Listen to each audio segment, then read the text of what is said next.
It affects us in all kinds of ways. For some, it's a killer, the root cause of a fatal heart attack. For others, it means a life of ill health, depression, migraine, ulcers, skin disease. Some doctors now believe that these and many other disorders stem from our inability to cope with the increasing tensions and frustrations of modern life. And it's getting worse. Today, heart failure is killing 3 times as many people as it was 20 years ago. 1 in 3 of our businessmen has to retire early. 1 in 4 of our adult population is taking tranquilizers. So why are we failing to cope with stress? We are still very primitive people in terms of our body reactions to a stress situation. What happens is that this Stone Age alarm reaction gets going in situations where either fighting or running away would be the appropriate natural reaction, and this turns on stress hormones which are released from the body's adrenal glands, small glands above the kidneys, and from the general alarm nervous system of the body. And these stress hormones give us the mental get up and go to cope with the situation, and also turn us on physically by releasing fuel in the form of free active fat from the body's oil depots beneath the skin. You release fat into the bloodstream, and this fat provides the fuel for muscular activity. And unfortunately nowadays we take our stresses lying down or sitting down in most cases, and so we don't do anything physically very active to burn off these fats and relieve the situation. And so they're inappropriate now, these basic responses which haven't changed over millions of years. So our Stone Age responses are no longer appropriate to our space age situation. 90 knots. Balance. The human body's response to moments of stress can be measured as it's happening. Here at the Flight Training Center at Luton Airport, 2 pilots are undergoing a routine 6-monthly check of their flying ability. The crew must spend 3 hours in the simulator tackling some of the emergencies they hope they'll never have to face in the air. But this time, information on their blood pressure, heart rate, body temperature and brain activity is being recorded for later analysis, along with a comparison of blood and urine samples taken before and after the test. One right over the chest here.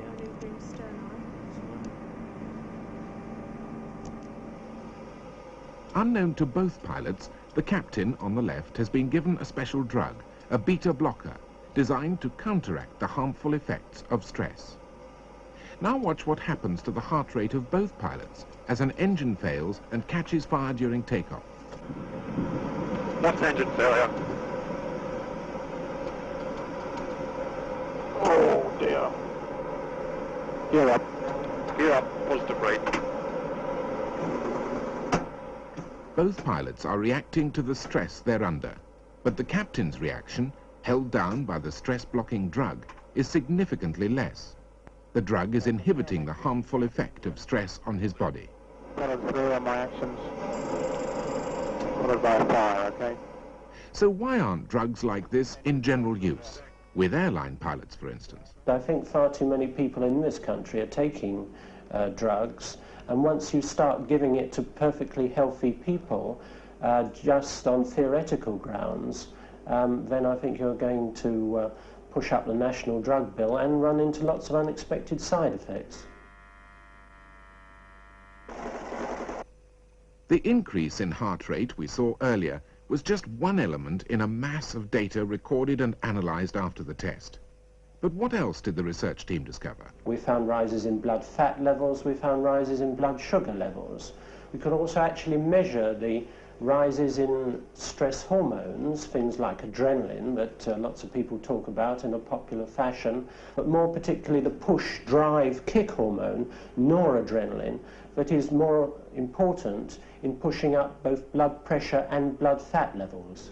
Is there, I wonder, one group or one type of person that's more likely to have a heart attack than any other type? Yes, this has arisen from work in America.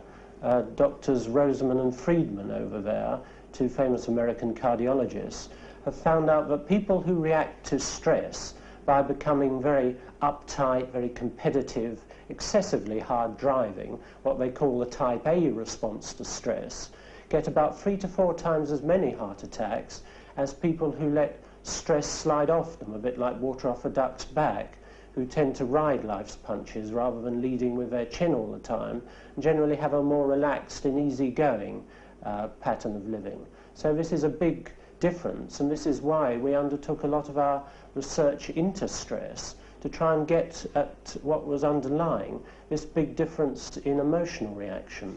Are we, I wonder, because of the pressures, if you like, of 20th century life, producing now a different type of person? For instance, would the Victorian man or woman be as stressed as we are now? I don't think so. Firstly, they had a more stable structure in society. Everybody had their own station in life, and the urge to get on perhaps wasn't quite as great, and you could always explain any failures if the system was against you. So I think failure is more personal nowadays, and that's one big difference. But one of the big messages here is that there is a failure to adapt. Heart disease was a rare condition, a very rare condition in Victorian days, whereas nowadays it's the common killer of Western man. Half the adult male population currently, the cause of death is heart trouble. Are women and men affected differently by stress? Yes, I think women tend to react to stress by becoming anxious, whereas men will often react by becoming angry. If you get angry, you release the stress hormone noradrenaline, whereas if you're anxious, you release the fear-anxiety hormone adrenaline, which is not so harmful. So women, being adrenaline releasers, I believe don't get so much direct stress acting on the heart as do men. For many women, the problems of combining the traditional role of wife and mother with that of a full-time career can cause stress. This GP could find many examples among her patients, but she didn't need to look any further than her own home. I personally have found the clash between my job and my home to be quite a problem. It's not the sort of job that I can do without giving myself to it 100%. And this at times, very often in fact, means that my family has to come second. And I do get quite a big guilt complex when my children want to talk to me. They want to talk at that particular time about their school problems, and I have to put them off because surgery is waiting to be done. I feel that trying to organise a house around this, fit in the shopping, the cooking, taking kids to school, being sure somebody's at home to let them in at the right time, and fitting all this in around doing general practice and hospital work and visiting patients at home, I always feel I'm working against the clock and got eyes constantly on a wristwatch.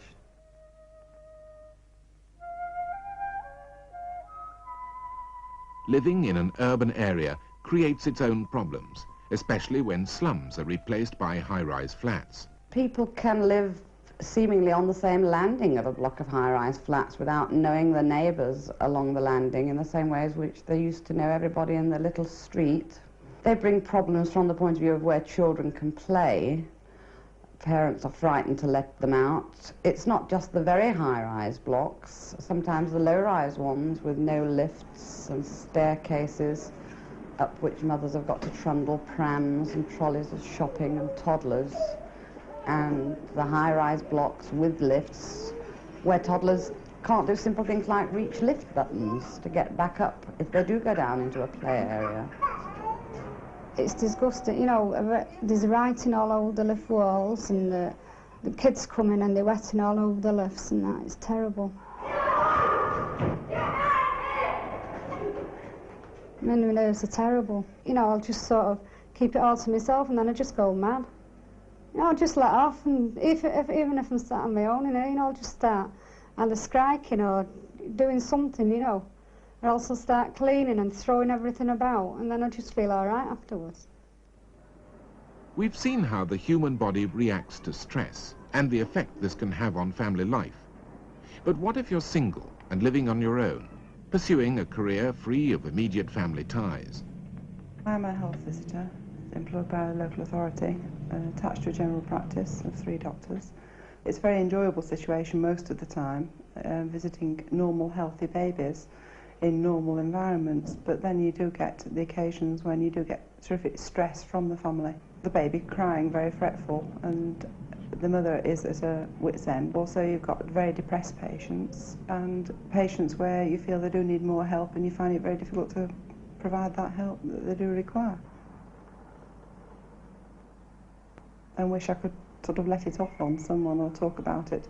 It's just a case of letting steam off, expressing what kind of a day you've had. I tend to suppress my emotions simply because I can't let them out, because no matter how angry or irritable one might feel about a situation, you can't let your own personal feelings encroach upon it. With not letting off steam, shall I say, I tend to eat more. I can devour a packet of biscuits and feel guilty about eating the biscuits, but nevertheless I'd eat the tin if I opened the tin, as well as the contents at times. It's sort of a situation where you've got to eat. It doesn't matter, you're not hungry, but obviously it's one of the situations where you've got to do something, and I tend to resort to food. Some people resort to alcohol.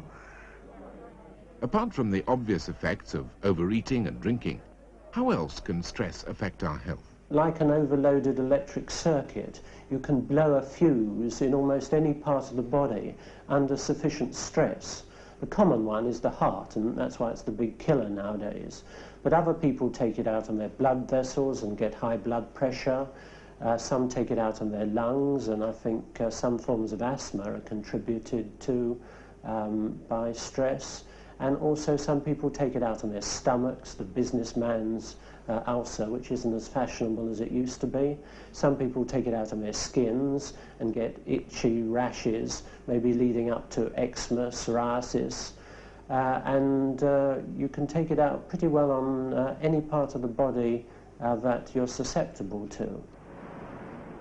But what happens to someone who's under-stressed, in a repetitive production line job, for instance? If you deprive people of stimulation, you get the under-stress condition, which can, curiously enough, set up the same sort of frustration reactions and the same chemical reactions as overstress. But there is one answer to under-stress. It's called job enrichment. Its aim is to reduce the sheer monotony of modern production line methods by treating people as more than just an extension to a machine. Here at United Biscuits, job enrichment allows the workforce to make its own decisions, to think for themselves, to feel in control of the job. But how does it work in practice? There are girls on the packing lines that previously would have, if the machine went wrong, would get to the supervisor or to a manager, who would then call an engineer or electrician, and probably do that via the foreman. What those people can now do themselves is make their judgment of if an engineer or electrician is required and directly contact them. They can decide, in conjunction with the other people at the front end of the line, that's the oven and the mixermen, whether or not a line ought to be stopped. They decide who they go with on tea breaks and lunch breaks, which isn't necessarily normally decided by the girls themselves. Normally a supervisor would tell them when they can go and who with. They make their own judgments on the quality control. It's up to them not only to record it, analyze it, and feed that information in for records, but also to act upon it and do something about it. You seem very happy about the new scheme. Does it not have its disadvantages? It's much more difficult to get people to be able to talk things through among themselves and decide for themselves. Mainly because I don't think anywhere in the educational system do we ever teach people how to do that. We don't teach children, and we don't teach grown-ups how to resolve problems among themselves. It's difficult, I think, for them if they've never experienced being trusted and relied upon and having to decide things for themselves, to even probably believe that it's real. I used to be on 31 as a charge hand, and I had all the responsibilities. But now I'm on job enriched. Everything, you know, is shared amongst the team. It doesn't all fall down onto the charge hand. You see, we got more say in the matter. Now, if our wrappers go wrong, that means we have to tray off these biscuits. Well, without job enrichment, you keep traying off and traying off and traying off. There's no end. But now, you see, we have the right to say to the ovensman, you want 20 minutes break, and the biscuits are stopped, and things are put right, and we're back on the road again. Does that make you feel better? Well, it does, because you don't get so irritated, do you? You know. I mean, there's no fear of reprisal from the management when you do it. Before, if you did it, you just get over it, get told off. But now there's no reprisal. You feel good about it. You've done it, you've made your decision. And you get more involved. Like in team meetings, we've got a problem, we can have a team meeting, discuss our problems. And we get it all sorted out. Doesn't it put more weight on your shoulders then? It does, but it changes my role altogether, but it makes it more interesting than the old thing. Because you do jobs you haven't done before. And it makes you feel better because you know you can do them without going to your manager the whole time. So how do you feel when you go home now at the end of the day as compared with before? Oh, free, lovely. Without a care in the world. Yeah. It honestly makes that much difference? Oh, it does, a hell of a lot of difference.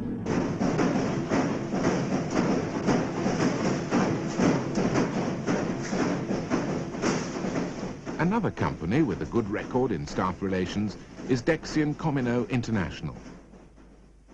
Dexian use a technique called management by objectives. Each manager decides for himself what he's going to achieve. But not only must he reach these targets, he has also to convince his immediate boss that he can. You have to put down in writing everything that you think you're going to achieve over 12 months. You have a performance review every 3 months with your governor. That is your meeting. You tell him exactly how you've performed over 3 months, and this will go on every 3 months until 12 months. You're not going to do it, are you? You shouldn't set an objective that you're going to struggle to achieve. Should you? No, I take the point you're saying about the standards, but I just don't feel that I'm going to struggle. If the manager can see that the chap has very little chance of achieving those objectives, then it's his duty to tone them down a bit. And the individual has the opportunity to come back and modify those objectives, to come back and say, this is unachievable, we should change it. And that is a stress reliever, it must be. And it's part of the system, it's designed for that reason. Let's talk a bit about human relations, Ron. I like your approach generally. With management by objectives, every manager knows exactly what is expected of him and where he stands with his boss. As a result, the working relationship they create between them removes much of the stress that usually comes with a management job. Whatever else Dexian may have discovered, they've learnt the value of making their workforce feel involved and letting their managers know how they're doing. But what about the executive who has to work under pressure? He may enjoy his job, he may find it stimulating, but how long, for instance, can anyone take the strain of editing a newspaper day after day?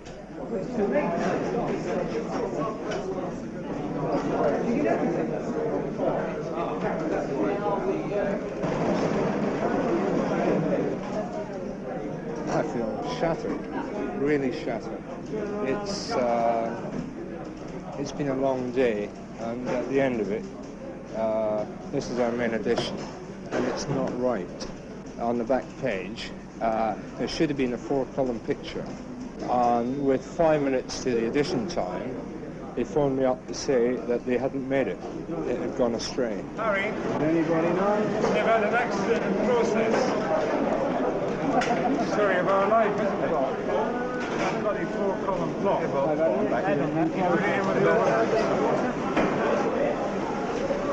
Disappeared. We had to remake the whole page. As a result, we went about 7 minutes late, which the circulation manager will be doing his nut about, because 7 minutes, it's bad news. I mean, literally every second counts. I do the job because I like telling the news. You get excited, it's marvellous, and then it falls away from you, so you shatter. I think that is still basically the headline. Then Randall hits 53. Give me a measure of that, will you? I know that. I can't live at this pace forever. I should probably quit doing this job in another 18 months, 2 years. My wife tells me I'm a stranger. I don't usually get home much before 7:30 in the evening. And by that time, the children are in bed. I see the children in the morning for about 15 minutes, and that's about it. And then I see them at the weekend. How do I relax? By reading newspapers.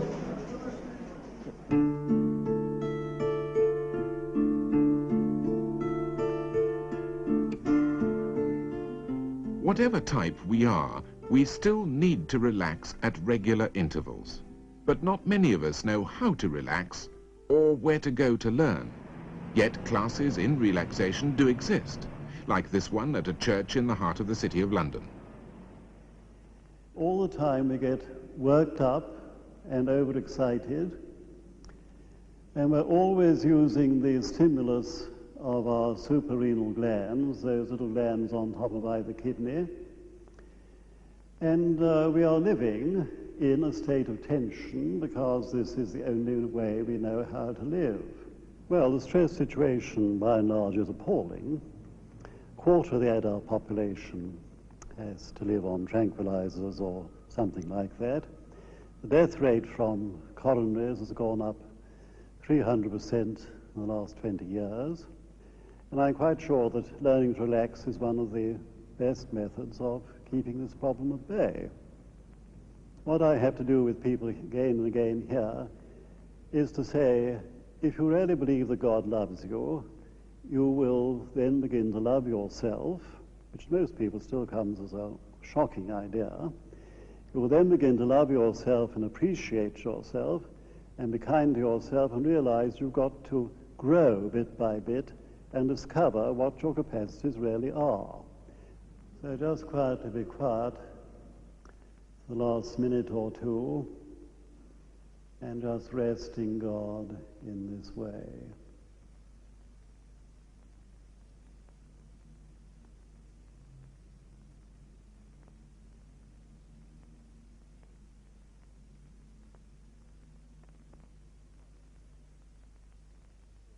What about exercise? There seem to be fors and against on that subject. Can that help? Well, there's a compromise. You shouldn't go slam bang into the thing. You should take it up gradually, carefully, progressively, and often control it by sort of measuring your pulse rate and being careful which type of exercise you take. Either indoor gymnasium type exercise, or else you can do something like swimming or cycling is another good one. So the right type of exercise taken up gradually can be very good for balancing up an active mind with a reasonably active body.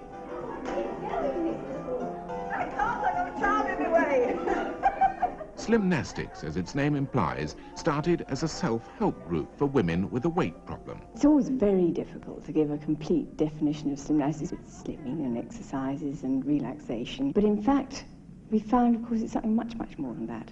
I mean, people don't come to slimming classes just because they want to slim. They usually have a very good reason. They come to exercise classes, again, because they want to work off tension. And they come to relaxation for exactly the same reason. So it's evolved into something much bigger than it originally started at.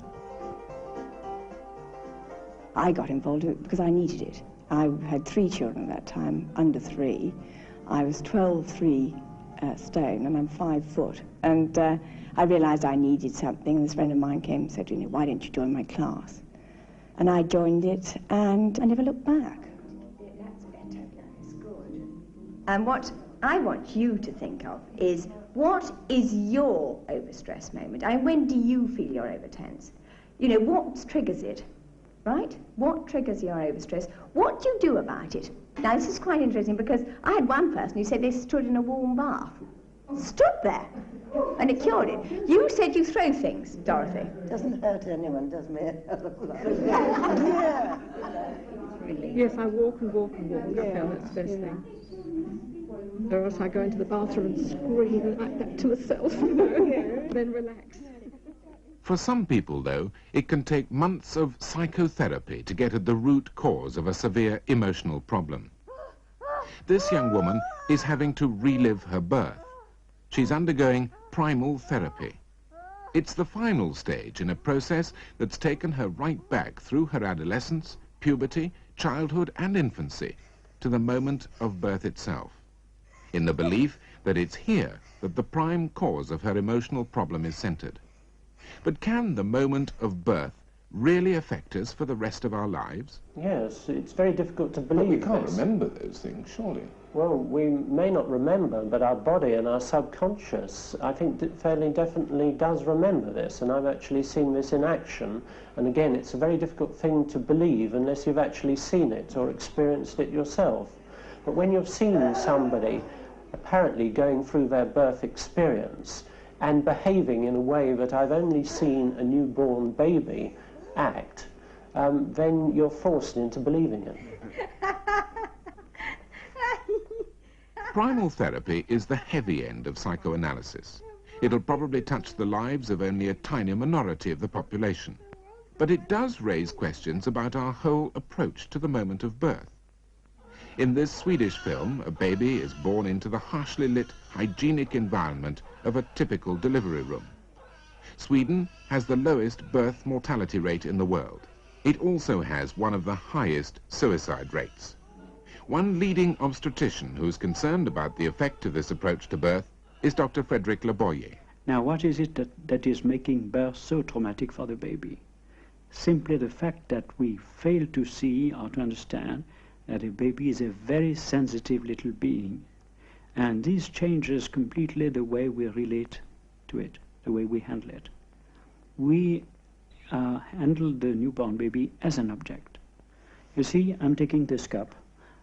It's a cup. It's not conscious. I don't even look at it. I use it and so on. But suppose that suddenly I become aware, or someone tells me that this cup is a sensitive object which is feeling that you are talking to it or taking it. I would never take it the same way. I would say, oh, do you mind if I take you? I would look at it, you see, and I would handle it totally differently, thinking that it's either a living thing or simply an object. I don't mean to say that we are purposely violent with newborn babies, not at all. And we are very much concerned with their physical condition, their health and so on. But we are not aware that Harry is a sensitive person. And that's all I mean.